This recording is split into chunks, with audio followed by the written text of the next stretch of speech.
Kemudian pada penetapan tersangka Wamenkumham, benar itu sudah kami tanda tangani sekitar 2 minggu yang lalu Pak Sabya.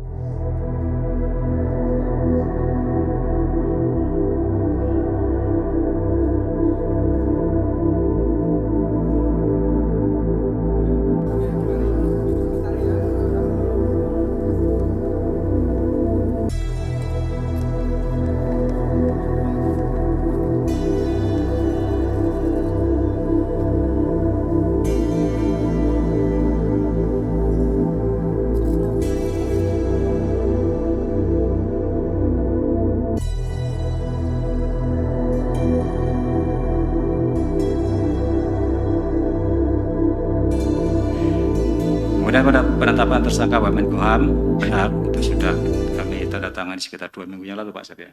Ya, sekitar 2 minggu yang lalu dengan 4 orang tersangka, ya, dari pihak penerima 3, pemberi 1.